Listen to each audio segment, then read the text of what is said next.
Todd, we're live on Get Virtual talking about arts and the Aces. What a great combination. You told me about this, and it's kind of funny because this is like two of my most favorite things to do in Reno.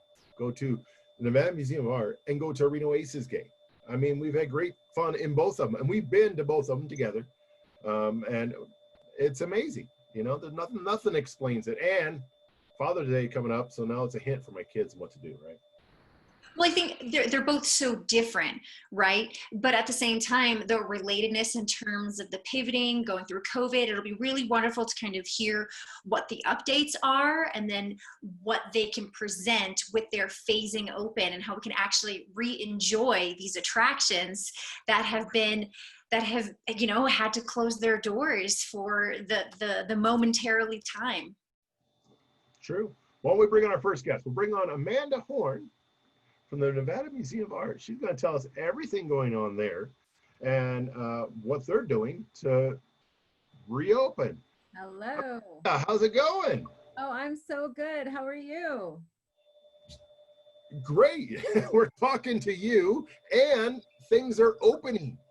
Isn't this exciting?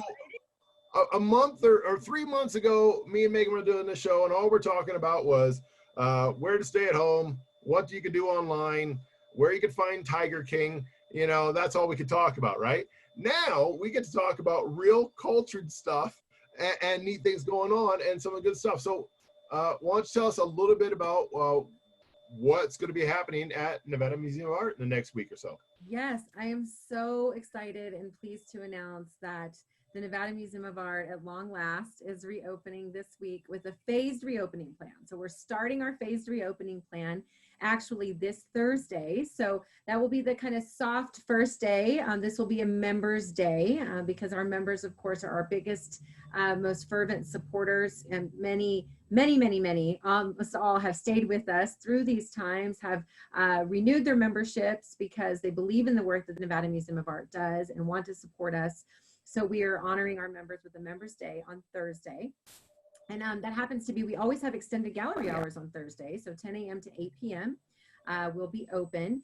And then we are closed this Friday in observance of Juneteenth because we do recognize this, very important day to celebrate freedom and consider the cultural achievements and history of African Americans. And then we will be open on Saturday for our free community day. So this Saturday is free admission. It is supported by the Kelsey Foundation, so it's a free community day. Now, if you follow the Nevada Museum of Art, you know that we typically have a free day once a month on the second Saturday of every month.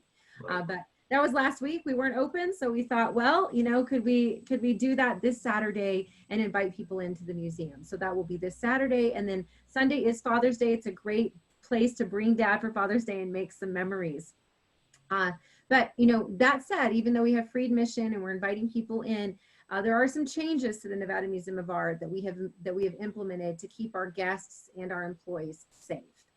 The biggest of which is you need to get your tickets in advance. So everyone will need to reserve their tickets in advance. You can go to nevadaart.org and you can go to the event calendar, pick the day that you want to go, and then you choose the time that you want to go.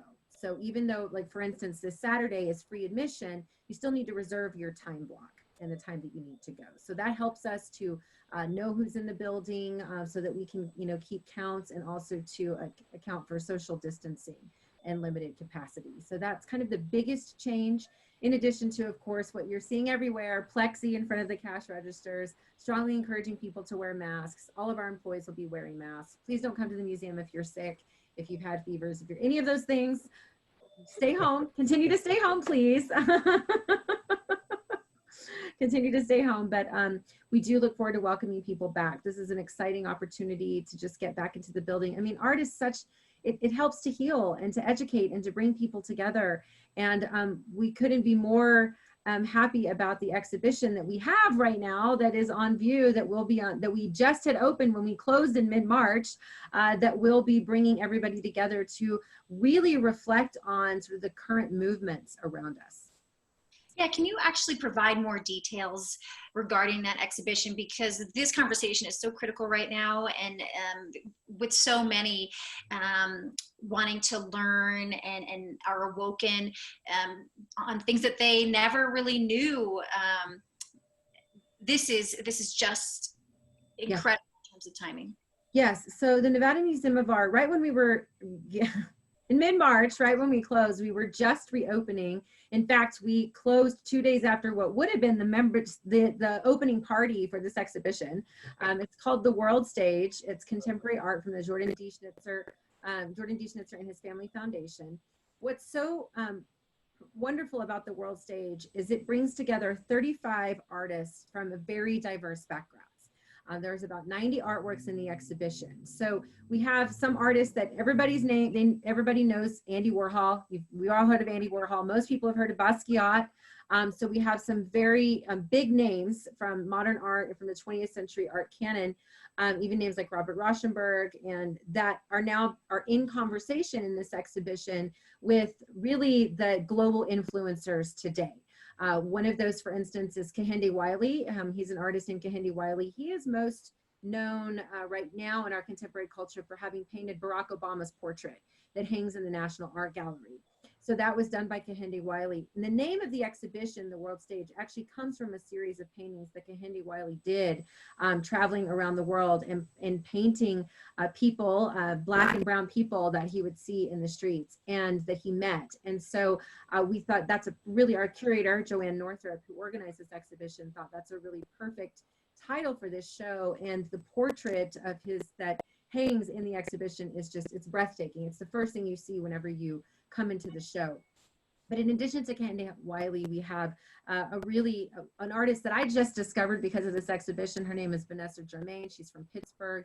She is awesome. Her work is just so full of spirit and also deals deeply with Black identity.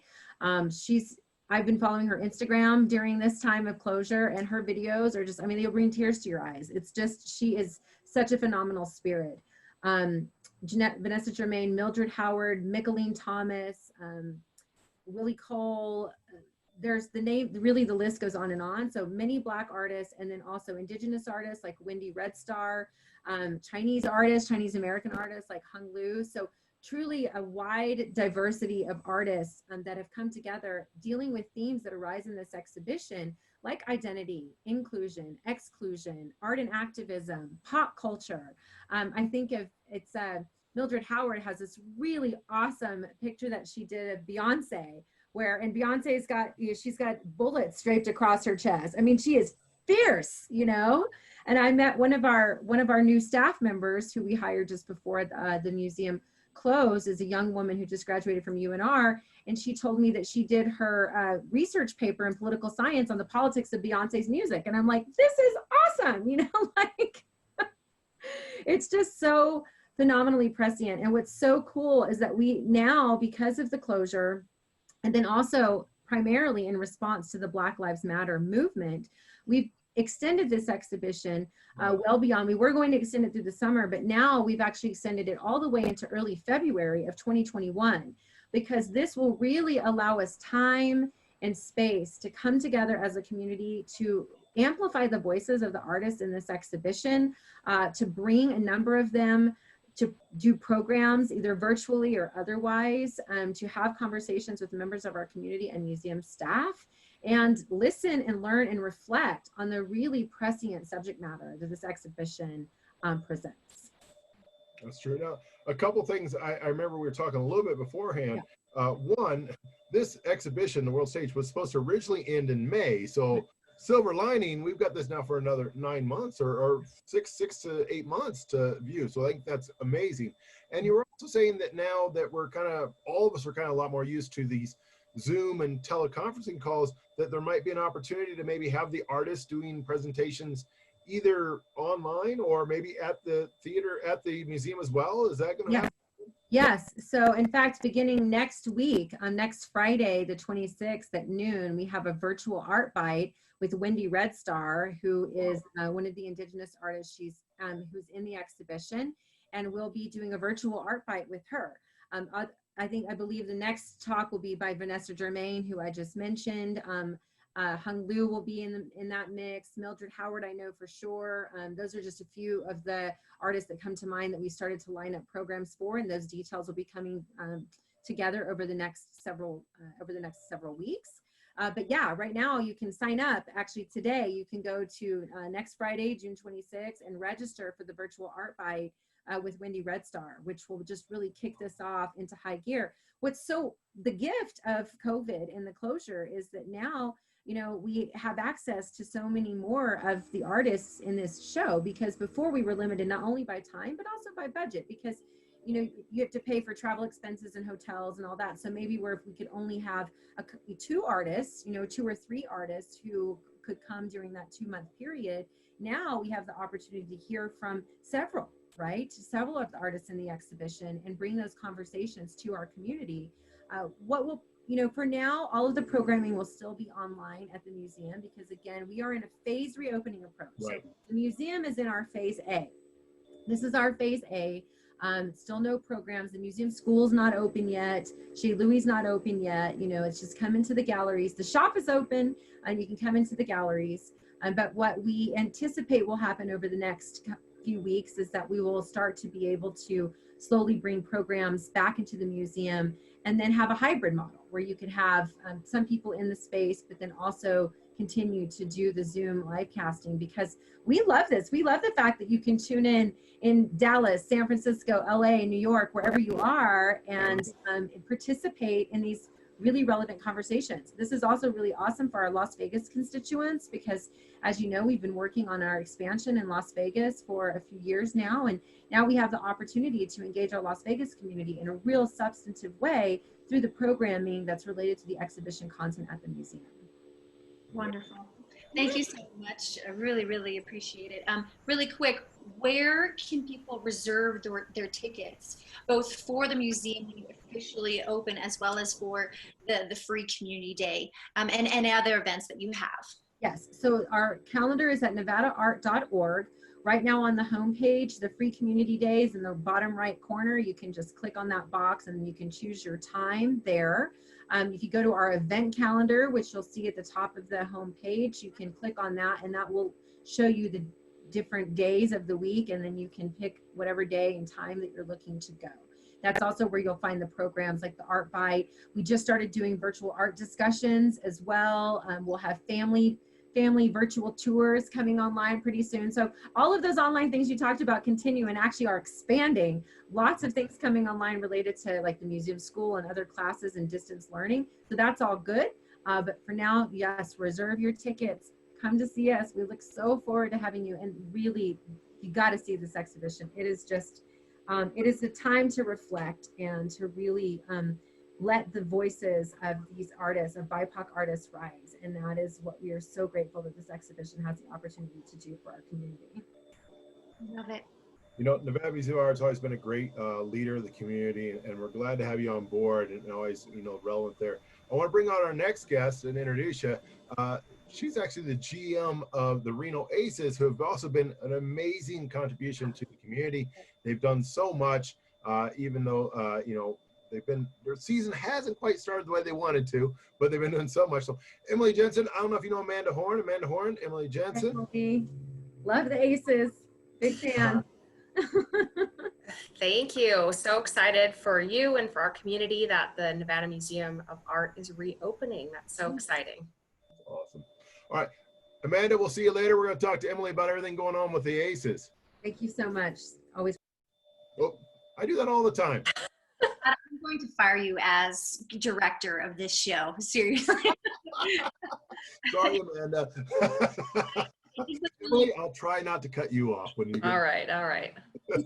Both of our guests, you really set the platform for the community, right? And despite COVID, the Reno Aces and Reno 1868 has had such a presence with transition into being a platform to support what's needed, when's needed. And so before we kind of dive into how your season is transitioning, I'd love to kind of hear highlights of what you guys were able to do to support those in the community. Sure. So we've been able to undertake a few different opportunities during this crisis to help support the community. One that I'm most proud of is we've used some of the old Aces jerseys, some of our old uniforms, and converted those into masks or face coverings. And we reached out to our amazing healthcare heroes and hospital partners in the area and said, hey, do you need these masks, or would a fundraising effort be more beneficial to you? And they said, we're good on masks. Some fundraising would be great. I think that, we have to realize the needs of these healthcare heroes, and they needed hotel rooms so they didn't go home to their families. They needed meals. They needed childcare. And so with the help of some seasoned ticket holders who sewed their little hearts out to make these masks, we were able to raise over $10,000 selling masks online for curbside pickup at the ballpark. So it was a brand new effort, using old to make new and raising some much needed funds for the healthcare community. So that's one effort we're extraordinarily proud of. And additionally, we have served as a distribution point for the Harvest Food Bank during this pandemic. And next week on Monday and Tuesday, we're hosting a blood drive with Vitalent. And I would have loved to have advertised, tell people to sign up, still check it out. But we filled up with donation spots in a quick 24 hours. Wow. We'll have the blood mobiles at the ballpark, and you can donate blood, which is very, very needed during this time. And additionally, Vitalent has an antibody test for COVID-19. So come see us on Monday, make your reservation online Monday and Tuesday, the 22nd and 23rd at Greater Nevada Field. That's I'm a big blood donor. My daughter actually has received 2 pints of blood. It saved her life. So Wow. it is a huge thing, and it's probably the easiest way you'll ever have to save life. So definitely give blood if you can. Now let's get to the Reno Aces and 1868. Ace on hold a little bit. 1868 might have something happen. Why don't you fill us in on what's going on? Yes, so we are still waiting on Major League Baseball and the Players Association to come to an agreement to get Major League Baseball up and running. Once Major League Baseball is up and running, we're hopeful that the minor leagues will be able to follow suit, at least in AAA, to have some version of a shortened season to make sure that those minor league players get the chance to play this year, and also we get the chance to entertain fans in Northern Nevada. On the 1868 FC side, our professional soccer team that plays for the United Soccer League, we are on. So July 11th, we will likely, the schedule is not yet confirmed, but we will host 8 home matches between July 11th and the end of September. We're hoping that the community continues to stay healthy, and that way we can welcome fans to the field to cheer on Reno 1868 FC. Now, what is that new experience going to look like as a fan? I'm just kind of curious. And you might not have all of those answers. Just something to kind of expect, right? Suggest wearing a mask, other things that I can prepare for. Sure. So absolutely suggest that you wear a mask, just like every other place you visit in town. Wearing a mask helps protect the population. So that's number one. The second thing will be social distancing. So you'll see seats that are unavailable for seating, and we will have the crowd dispersed throughout the seating bowl so we can maintain those proper social distancing measures. You'll see visible cleaning. We've prided ourselves on being one of the most clean facilities in both of our leagues. However, we're looking to elevate that even further. So you'll see some cleaning practices during the matches. You'll likely see restroom attendance, every other restroom available. We've got copious amounts of hand sanitizer available for all of our guests. The food serving will have changed for this year, where you'll be purchasing more prepackaged food and drink at the concession stands versus any of our, buffets or open air containers. So there may be some limited items compared to what you're used to, but it's all to make sure that we can keep everybody safe and healthy. Now, obviously, I think we all realize that while we're in the midst of this pandemic, we do know this is a temporary situation. At some point in time, we're coming out. Have you guys, I'm assuming you have, but have you guys been proactive in thinking long-term and possibly getting something going for next year, so that, even though this year we're going to have something, maybe it's going to be even bigger and better in the future? Yeah, so I think as a leader, you've got to find the silver lining in all of these circumstances. And when the whole crisis began, all we could do was react. You had Sports Center on one TV and CNN or Fox News on the other. You were just checking your email, answering your phone. It was like reactive all day until we realized that state, we didn't have an end time. And so we had to transition to keep one foot firmly planted in today. Obviously, you have to follow the news and react, but we decided to put our other foot in tomorrow. So we've been doing long-term planning for the longevity of our teams and our ballpark here in Reno, Nevada, and we will be better and bigger and more ready when the future comes. And moreover, for our staff, for the people who work for us, like, you really have to give them something to work for. And they've spent the last year preparing for a season that has yet to come to fruition.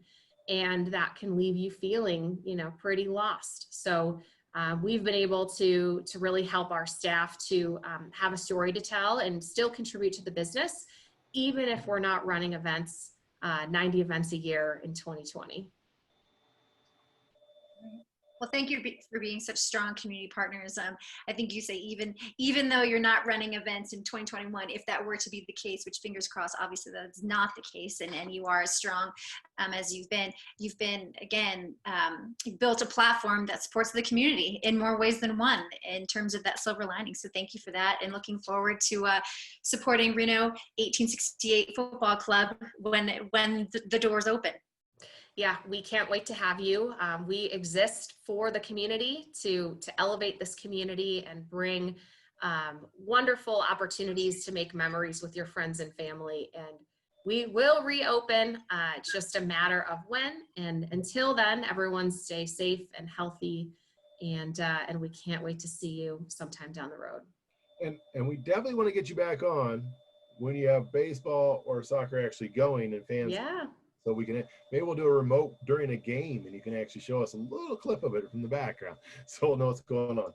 That would be so fun. And one last thing before we go here, for any of our Northern Nevada high school senior baseball or softball players, you didn't have a chance to play to finish your season, and we are heartbroken for you. And so something that we're doing is we have a submission form on our website. Parents or high school seniors, submit your forms or submit a picture of yourself, submit your stat, and we are going to make a stat card for you. And every Friday for the next couple of Fridays, those stat cards are going to go live on the video board, just like the Aces players. And we'll also post those on social media so you can download those and print them.